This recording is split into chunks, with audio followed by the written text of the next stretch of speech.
नमस्कार, आप देख रहे हैं बातें विशेष और कैमरे में राजेश और डिजिटल विंग से दिव्या के साथ मैं हूं दिनेश।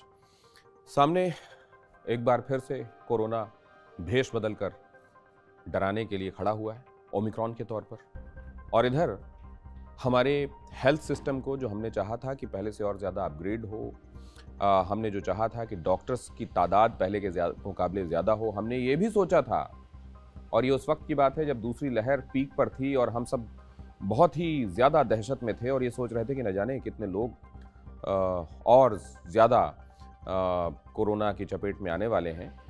तो अमूमन जैसा होता है, वो विद्यार्थी जो वर्ष भर पढ़ाई नहीं करता, वो जब एग्ज़ाम करीब होता है तो यही कह रहा होता है कि अब अगले वर्ष मैं पहले से ही बहुत तैयारी करूँगा, इस वर्ष बस किसी तरह पास हो जाऊँ।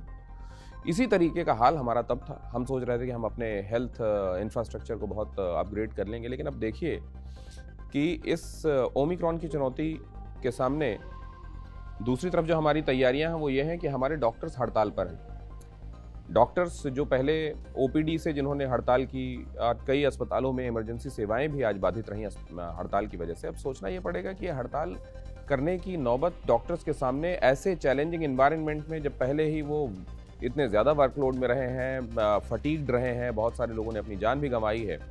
एक्चुअली मेडिकल के लिए जो पोस्ट ग्रेजुएशन की तरफ की पढ़ाई होती है उसमें एंट्रेंस के संबंध में एग्ज़ाम हो चुके हैं, लेकिन काउंसलिंग अभी बाकी है। डॉक्टर्स का कहना यह है कि रेजिडेंट डॉक्टर्स जो हैं यहाँ पर क्रमिक रूप से उनका टाइम पर एडमिशन होता रहता है, तो एक बैच पास आउट होकर बाहर जाता है, लेकिन तब तक नेक्स्ट बैच उसकी जगह लेता है और इस तरीके से 3 साल का जो इनका रोटेशन है वो चलता रहता है।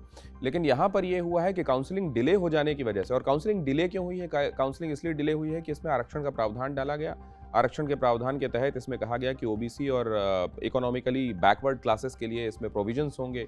इसको कुछ स्टूडेंट्स ने चैलेंज कर दिया। चैलेंज की वजह से मामला कोर्ट में फंसा हुआ है। कोर्ट कह रहा है आप निश्चिंत रहिए, हम इस मामले में जब तक तसल्ली बख्श नतीजे तक स्थितियां नहीं पहुंचती तब तक इसको लागू नहीं होने देंगे। लेकिन अब सवाल यह है कि काउंसलिंग अगर डिले हो रही है तो एडमिशन्स डॉक्टर्स के डिले हो रहे हैं, रेजिडेंट डॉक्टर्स की नई खेप नहीं पहुंच रही है, तो जाहिर है वो जो बैच था जो एग्जामिनेशन पास करने के बाद बाहर निकल गया, या वो बैच जो आगे एग्जामिनेशन की तैयारी जिसको करना है, वो जाहिर है अब पेशेंट्स को वैसे नहीं अटेंड कर पाएगा जैसे वो तब कर पा रहा था। अब उसको ज़्यादा पढ़ाई करनी पड़ेगी।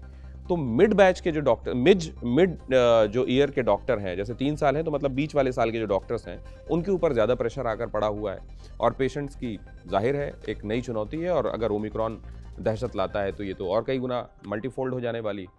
तब ऐसे में हमने पहले देखा कि कभी ऑक्सीजन वजह बनती है, कभी कुछ और, कभी दवा, रेमडेसिविर जैसे कोई दवा वजह बनती है। हमेशा ये देखने को मिलता है कि हमारे जो डॉक्टर्स हैं या पैरामेडिकल स्टाफ हैं, इनकी कमी हमेशा, नर्सेस की कमी हमेशा महसूस होती है।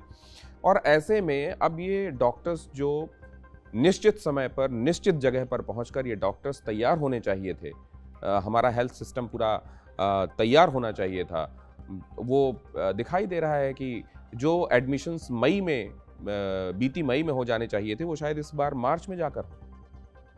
और ऐसे में डॉक्टर्स की एगनी समझ में आती है। डॉक्टर्स का ये भी कहना है कि इसे एक मामले में जिसमें और जल्दी सुनवाई की आवश्यकता थी, इसमें अब देखिए अगली डेट ही जनवरी की है। तो उनकी जो मांग है वो समझ में आती है। और दूसरी तरफ ये देखना है कि अब गवर्नमेंट ने उनको अश्योर किया है कि आप फिक्र ना करें, हम इस बारे में देख रहे हैं और जल्द ही किसी सबको मंजूर नतीजे तक पहुंचेंगे। वो कितना जल्द हो पाता है। इस बीच हम देख रहे हैं कि देश भर में अलग अलग जगहों पर जो रेजिडेंट डॉक्टर्स का एसोसिएशन है वो हड़ताल पर जा रहा है और इसकी वजह से मरीजों को खासी असुविधा का सामना करना पड़ रहा है। हालांकि उसके बावजूद डॉक्टर्स अपनी तरफ से ये कोशिश कर रहे हैं कि जो वहाँ पर जो पेशेंट्स पहले ही एडमिट हैं उनका ख्याल रखा जाए और उनको किसी तरह की परेशानी ना हो। लेकिन हर एक जगह पर पहुँचने वाले पेशेंट्स, जब उनकी वक्त पर देख रेख नहीं हो पाती है, वो ओपीडी हो, इमरजेंसी हो, या जो पेशेंट्स एडमिटेड हैं उनके बारे में बात है, तो ये सुनिश्चित किया जाना चाहिए कि हमारे यहाँ कम से कम इस तरह की जो सर्विसेज हैं, मसलन डॉक्टर्स की सर्विसेज, इनको लेकर कहीं कोई बाधा ना आने पाए। कम से कम कोरोना के बाद तो अब हम लोगों को ये सब चीज़ें निश्चित कर लेना चाहिए कि सिस्टम जो है हमारे लिए, हमारी चीज़ों को के लिए कंड्यूसिव होना चाहिए। सिस्टम ही हमारे लिए चैलेंज ना हो जाए, कम से कम ये हमें इंश्योर करना चाहिए। बातें विशेष में इतना ही।